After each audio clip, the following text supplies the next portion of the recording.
So hey guys, welcome back to another novel explanation of renegade model and I hope कि तुम लोग बहुत ही ज्यादा अच्छे और मजे में होगे। एंड गाइस, कुछ कॉपीराइट इश्यूज के चलते जो 15-20 वीडियोस थे रेनेगेड मॉडल की हमारे चैनल पर, उसे हमें डिलीट करना पड़ा। इसी वजह से प्लेलिस्ट से वो सारे एपिसोड्स गायब हो चुके हैं और तुम लोगों ने मुझे इंस्टा से लेकर मेरे मेन चैनल हर जगह पर भाई कमेंट की झड़ी लगा दी कि आखिर कहाँ गई वो सारी वीडियोस। लेकिन इसके पीछे भी एक बहुत बड़ा रीजन है, जैसे कि मैं फ्यूचर के वीडियोस में कभी डिस्कस करूंगी। फिलहाल के लिए हम कहानी पे फोकस करते हैं, ठीक है ना। और हाँ, जरा अच्छा सा वीडियो सुनना। ओके सो होमीज, तो हमने अब तक के एपिसोड में देखा कि फाइनली वांगलिन ने एक्सटर्नल लेवल पर ब्रेक थ्रू कर लिया था। साथ ही उसके पीछे एक मिस्टीरियस टाइप का बंदा भी पड़ जाता है जो कि वांगलिन की जो ओरिजिन एनर्जी है उसे चुराना चाहता था, उसे डिवोल्व करना चाहता था। लेकिन यहाँ पे वांगलिन की भी सटक जाती है और उसने एक मिस्टीरियस टाइप के फ्रूट का यूज करके अपने अंदर की जो एक्साइटमेंट, जो किलिंग इंटेंट थी, उसे बहुत ही हायर लेवल तक पहुंचा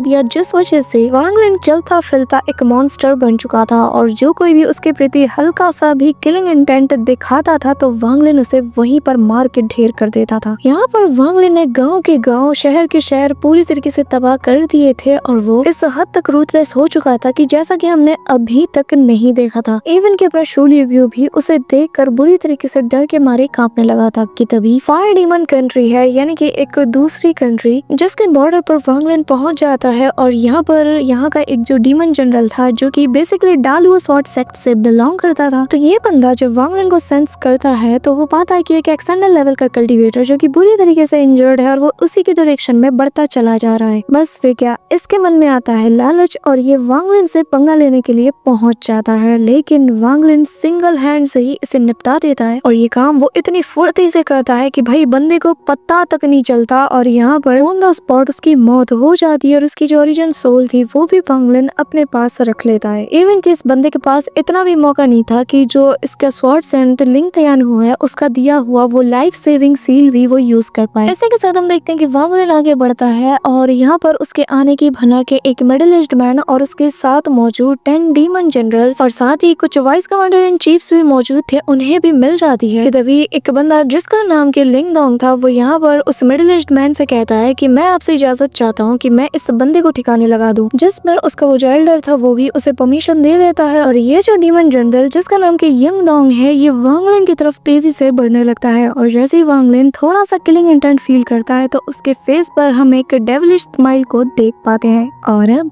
आगे सो होमीज, हमारे इस चैप्टर के स्टार्टिंग में ही हम यंग डोंग को देखते हैं जहाँ पर वो तेजी से वांगलिन की तरफ बढ़ते हुए कहने लगता है कि मेरी जो डिमोनिक फोर्स है वो 3 लाख से ज्यादा है। वैसे तो मैं किसी अर्ली स्टेज के एक्सटर्नल लेवल के कल्टीवेटर को नहीं मार सकता, लेकिन तुम एक इंजर्ड एक्सटर्नल लेवल के कल्टीवेटर हो जिसे कि मैं इजीली मार सकता हूँ। इसी के साथ वो अपनी सारी डिमोनिक फोर्स का यूज करके अपनी आवाज में उन्हें यूज करता है ताकि वो यहाँ पर एक शॉक वेव को क्रिएट कर पाए और फिर चिल्लाते हुए कहता है कि वहीं पर रुक जाओ। यहाँ पर लिंग डोंग जो दहाड़ मारता है ना, वो आसपास के इलाकों में गूंज उठती है, जिस वजह से 1 लाख से भी ज्यादा जो डीमन सोल्जर्स होते हैं उन सभी का ध्यान यहाँ लिंग डोंग अट्रैक्ट कर लेता है। और यहाँ पर हम उस मिडिल एज्ड मैन को देखते हैं जो कि लिंग डोंग के इस पावर फोर्स को देखकर बहुत ही ज्यादा खुश हो जाता है और फिर स्माइल करते हुए कहता है कि मानना पड़ेगा ये जो बंदा है लिंग डोंग, ये बुरा नहीं, लेकिन बेचारा लिंग डोंग, इसकी किस्मत इतनी खराब थी कि यहाँ पर इसका पाला वांगलिन से पड़ चुका है। यहाँ पर लिंग डोंग इससे पहले की कोई स्किल यूज कर पाता, यहाँ पर वांगलिन अपनी नजरों को ऊपर उठाता है और फिर फिंगर ऑफ डेथ को यूज करता है और सेकंड्स में ही यंग डोंग की जान ले लेता है। और यहाँ पर यंग डोंग की मौत के साथ ही सेकंड्स में ही यहाँ पे पिन ड्रॉप साइलेंस छा जाता है। सभी का मुंह खुला का खुला रह जाता है और उन्हें समझ नहीं आ रहा था कि आखिर अभी हुआ क्या। इसी दौरान फॉर द फर्स्ट टाइम हम उस मिडिल एज्ड मैन को देखते हैं जहाँ पर उसका माथा भी अब सिकुड़ने लगता है और वो सभी को ऑर्डर देता है कि इसे हर हाल में जान से मार दो। साथ ही यहाँ पर जो वाइस कमांडर इन चीफ था वो भी सभी डीमन जनरल्स को ऑर्डर देता है और कहने लगता है कि उस फॉर्मेशन को प्रिपेयर करो। यहाँ पे हम देखते हैं कि आसपास के जो 1 लाख सोल्जर्स थे उन्हें भी ये मैसेज मिल जाता है और ये सभी लोग उस फॉर्मेशन को प्रिपेयर करने लगते हैं। वांगलिन जो कि इस वक्त पूरी तरीके से पागल हो चुका था, इस